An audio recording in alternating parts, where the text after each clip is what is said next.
MLA அலுவலகம்னா என்னங்கிறதே நான் இது வரைக்கும் பார்த்தது கிடையாது. இந்த 5 வருஷத்துல தான் எம்எல்ஏ ஆஃபீஸ்னா இப்படி தான் இருக்கும். இந்த மாரி என்ன கோரிக்கை வேணுமோ நம்ம மனுவை எழுதி கொண்டு போய் எம்எல்ஏட்ட குடுத்தா அது நிறைவேறும் அப்படிங்கிறதே இந்த காலத்துல தான் எனக்கு தெரியுது. எம்எல்ஏ ஆஃபீஸ் இந்த இடத்துல இருக்குங்கிறதும் எனக்கு அப்பதான் தெரியும். இதுக்கு முன்னாடி இருந்தவங்க எங்கள் ஊரை பற்றி பேசுனதே கிடையாது. இலவசம்னா வந்து கொடுத்துட்டு போவாங்க, அவ்வளோதான். வீடு வந்து மேற்கூரை வந்து விழுந்துருச்சு ஒருத்தவங்க வீட்டு மேலே. அதை வந்து ஊருக்குள்ள வந்து பார்த்துட்டு போனார். பார்த்துட்டு அதை சட்டசபையில் போய் பேசியிருக்காரு. இந்த எம்எல்ஏ வந்து எங்களுக்கு 5 ஆண்டுக்கு ரொம்ப சிறப்பாக பண்ணியிருக்காரு. அதனால என்னோட ஓட்டு அவங்களுக்கு தான். பாஜகவும் நாம் தமிழர் கட்சி அப்புறம் இது அது வந்து யாருமே இங்கே இல்லைன்றனால அந்த விழிப்புணர்வு யாருக்குமே தெரியல, எனக்கும் தெரியல. இவங்க மட்டும்தான் தெரியுது, நமக்காக அவர் போராடுறாரு. அது பிடிச்சிருக்கு. நிறைய வாங்க நீங்கள் ஒரு வேலை இருக்குது, ஒரு இது இருக்குது, ஒரு இது வாங்க இங்கே வாங்கினா டக்குன்னு ஒடியாந்துருவார். சும்மா பழகுறதுக்கு நல்லா இருக்கு. சின்னத்துறையை பற்றி குறையனா இல்லை, 99% அவருக்கு தான் வாய்ப்பு. பாஜக ஆதரிக்கலாம். பாஜக ஒரு காலமும் ஆதரிக்கணும். அவங்க வரவே கூடாதுங்க இந்த நாட்டுக்கு, சாவு கேடு. நாட்டு வாய்ப்பு கொடுத்தா நல்லது நடக்கும். கட்டாயம் நடக்காது. நம்மளும் அப்புறம் மாட்டு முத்திரை குடிக்க வேண்டியதுதான். புதுசாக விஜய் வந்திருக்காரு, தாவக கட்சி சார்பில் இங்கேயும் போட்டிடுறாங்க. அவங்களாம் சினிமா நடிகர் ஏதோ இருக்கிறாங்கன்ட்டு வராங்க, அதை பற்றி எனக்கு தெரியாது. நாங்கள் வந்து உண்மையாக பார்க்குறது வந்து கம்யூனிஸ்ட் கட்சி சின்ன துறையை தான் பார்க்குறோம். சும்மா வேஸ்ட்டுங்க, ஏங்க தேவையில்ல. நானும் விஜய் ரசிகர் தான், அதுக்காக நான் ஓட்டு போட முடியுமா? குடும்பத்தை பார்க்க சொல்லுங்க. அவரை குடும்பத்தை ஒழுங்காக வச்சுக்க முடியாதவர் ஒரு நாட்டை காப்பாற்றிடுவார் அவரு. நீங்கள் இந்த கந்தவரக்கோட்டை தொகுதியில் வருவீங்களா? உங்களுடைய வாக்கு யாருக்குன்னு, ஆதரவு யாருக்கு? Marxist communist. ஏன்னா அவங்களுக்கு அவங்க தான் நல்லவங்க. கம்யூனிஸ்ட் கட்சி தான் போடுவோம். சின்னத்துறை தாங்க நல்லா பண்ணிட்டு இருக்காரு. கம்யூனிஸ்ட் கட்சி தான். ஏன் அவங்களுக்கு? அவங்க எல்லாத்துலேயும் உண்மையாக இருப்பாங்க, அதனால் கம்யூனிஸ்ட் தான்ப்பா. பாஜக நிற்கிறாங்க, நாம் தமிழ் நிற்கிறாங்க, விஜய் நிற்கிறாங்க. யாருக்குமே கிடையாது. நாங்கள் சின்னத்துறை தான் போடுவோம். கம்யூனிஸ்ட்டுக்கு தான். எங்களோட சின்னத்துறைக்கு தான். கம்யூனிஸ்ட் கட்சிக்கு தான் போடுவோம். கம்யூனிஸ்ட்டுக்கு தான். சின்னத்துறை வந்து ஏற்கனவே இங்கே தான் எம்எல்ஏ இருக்கிறாரு. எப்படி செஞ்சிருக்கிறாரு? அவர் செய்கிறதோட நம்ம கூப்பிட்டோம்னா சும்மா நீங்கள் இப்போ கூப்பிட்டா அண்ணன் தம்பி வாயாண்டோம்னா உடனே ஒடியாருவார். அது மாதிரி நிறைய வாங்க நீங்கள் ஒரு வேலை இருக்குது, ஒரு இது இருக்குது, ஒரு இது வாங்க இங்கே வாங்கினா டக்குன்னு ஒடியாந்துருவார். எதாக இருந்தாலும் ஒடியாந்துருவார். சும்மா பழகுறதுக்கு நல்ல டைப். சின்னத்துறையை பற்றி குறையனா இல்லை, 99% அவருக்கு தான் வாய்ப்பு.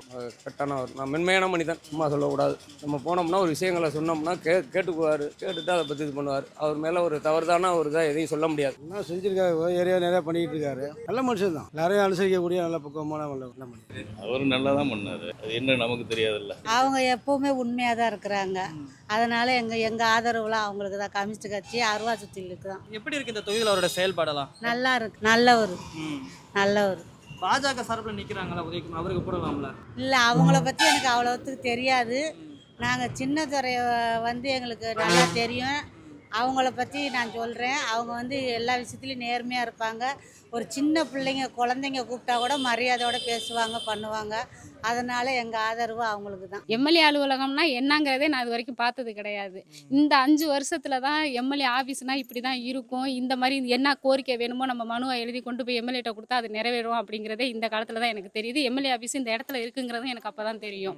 அடுத்தது எப்படின்னாக்கா இ-சேவை மையம். நம்ம முன்னாடியெல்லாம் எங்கே போகணுன்னாக்கா நமக்கு வேணும், ஒரு மாற்றுத்திறனாளி போகணும், ஒரு ஓஏபி பணத்துக்கு எழுதணும், ஒரு ரேஷன் கார்டு சேர்க்கணும் அப்படின்னாலும் நம்ம தாலுக்கா ஆஃபீஸுக்கு தான் போகிற மாதிரி இருக்குது. அங்கே போகணுன்னா அவ்வளோ தூரம் நடந்து வரணும். ஆனால் இப்போதைக்கு பார்த்தீங்கன்னாக்கா நம்ம இந்த இந்த இந்த 5 ஆண்டு காலங்களில் இ-சேவை மையம் 24 மணி நேரமும் அந்த சரி இயங்கிட்டு இருக்கு. நமக்கு என்ன அதுவும் குறைந்த கட்டணத்தில். மற்ற வெளியிலலாம் போனோம்னா 100 ரூபாய். இங்கே வந்துட்டு நமக்கு வாழ்வாதாரத்துக்கு ஏற்ற மாதிரி குறைந்த கட்டணத்தில் வந்துட்டு இ-சேவை மையம் 24 மணி நேரமும் இயங்குது. அடுத்து இவங்களுடைய வந்து நல்லது, இவங்க நம்ம சட்டமன்ற உறுப்பினர் ஆகி இவங்க வச்ச கோரிக்கையெல்லாம் சொல்லிட்டு போனோம்னா பக்கம் பக்கம் சொல்லிட்டு போகணும். எனக்கு தெரிஞ்சு நத்தமடிப்பட்டி, கள்ளிப்பட்டி இந்த சாலையிலெல்லாம் அதாவது சட்டமன்றத்தில் குரல் கொடுத்தவங்க நம்ம எம்எல்ஏ தான் அப்படிங்கிறத வந்துட்டு குறிப்பிடத்தகுந்தது.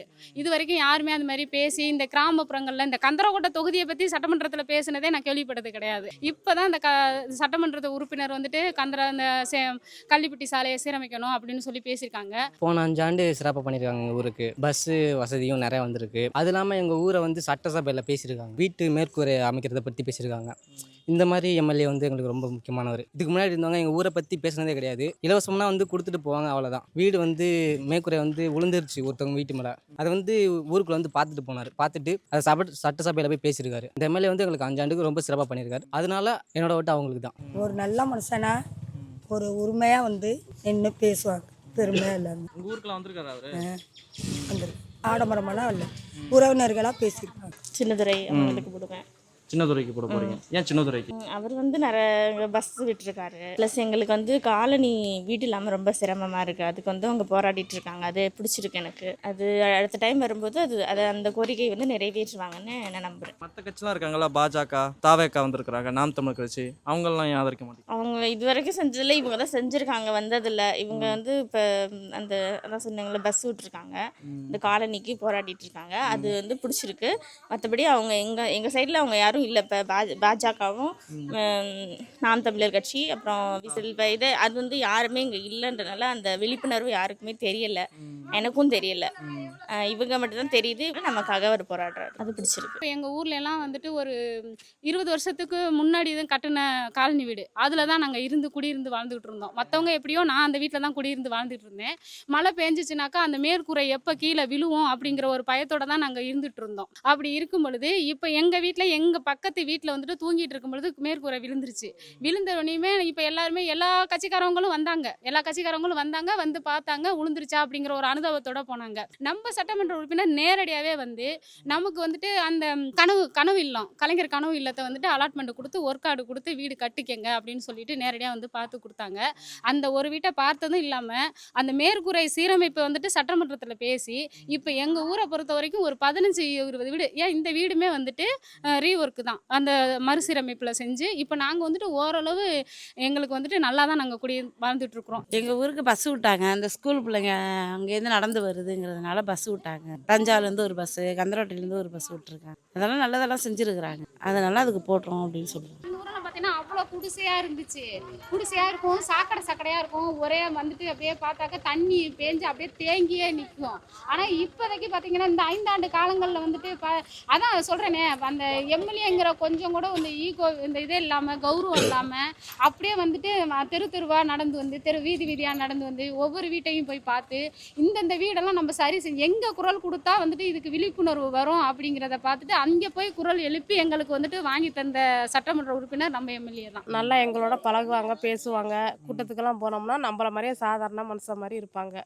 ஒரு பதவியில் இருக்கோம்னு ஒரு ஆடம்பரமெல்லாம் இருக்க மாட்டாங்க, நல்ல முறையாக இருப்பாங்க. அவர் எப்படி ஓட்டு கேட்க மட்டும் தான் வருவாரா, மற்ற நேரங்கள்லாம் வருவாங்க.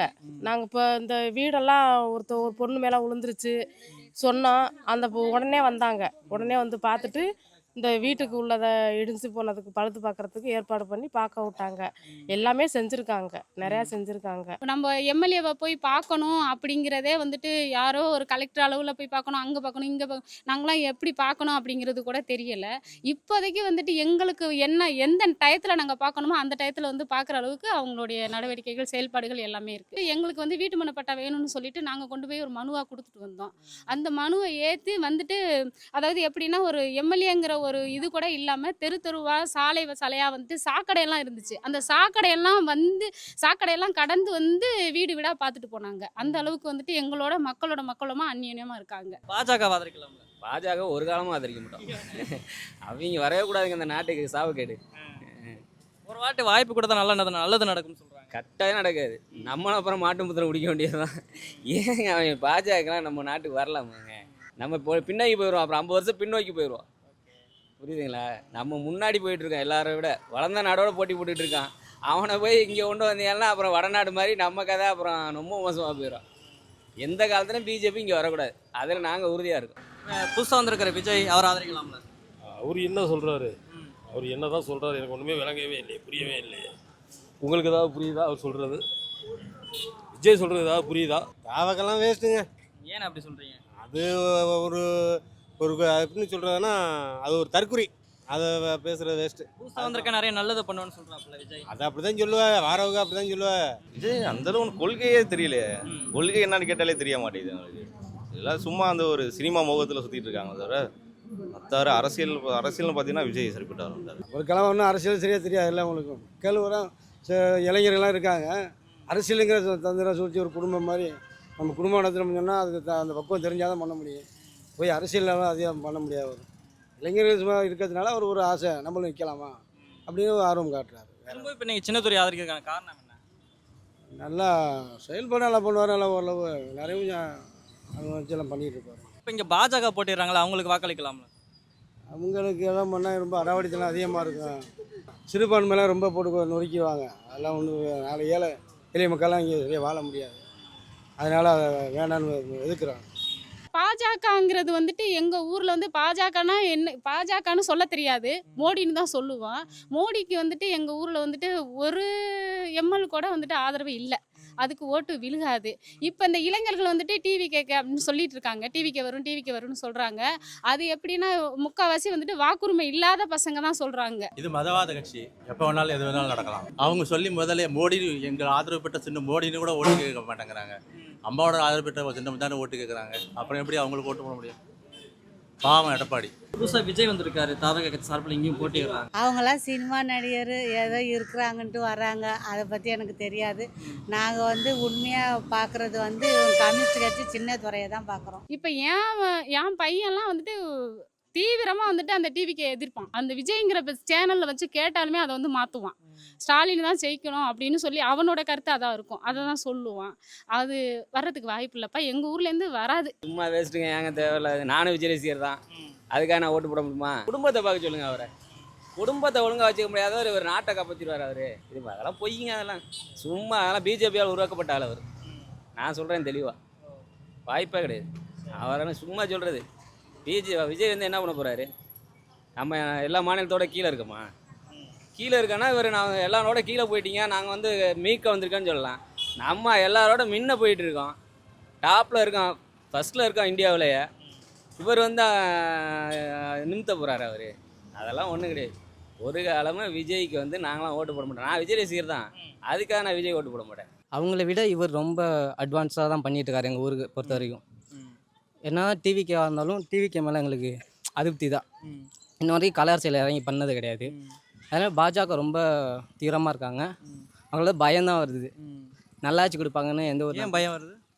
ஏன்னா அவங்க நல்லாட்சி பண்ணதில்லை. அதனால மத சம்மந்தப்பட்ட கட்சினால அவங்க எங்களுக்கு ஆதரிப்பாங்களா, எங்களுக்கு நல்ல ஒரு எம்எல்ஏவாக இருப்பாங்களான்னு அணுகக்கூடிய எம்எல்ஏவாக இருப்பாங்கன்னு ஒரு டவுட்டு தான். இவர் நாங்கள் நேரில் போய் பார்க்குற மாதிரி எம்எல்ஏவாக இருக்கார், எளிமையான எம்எல்ஏவாக இருக்கார். எங்களை பற்றி கேட்குறாரு, உங்களுக்கு என்ன வேணுங்கிறத கேட்குறாரு. அதனால் எங்களுக்கு ரொம்ப பிடிச்சிருக்கு இந்த எம்எல்ஏ. எங்களுக்கு இப்போ ஒரே கோரிக்கை என்னன்னா, எங்களுடைய குடியிருப்பு வந்துட்டு ரொம்ப நெரிசலாக இருக்குது. எங்களுக்கு வந்துட்டு ஒரு குடியிருப்பு பட்டா, வீட்டுமனை பட்டா, இலவச வீட்டுமனை பட்டா கொடுத்துட்டாங்கனாக்கா கண்டிப்பாக இன்னும் நன்றி கடன் நாங்கள் பெற்றிருப்போம். நான் வந்துட்டு முடிஞ்ச அளவுக்கு வந்துட்டு எங்கள் ஊர் மக்கள்கிட்ட பேசி எங்கள் கிராமத்தில் உள்ள வாக்கு பூராமே கம்யூனிஸ்ட் கட்சிக்கு தான்.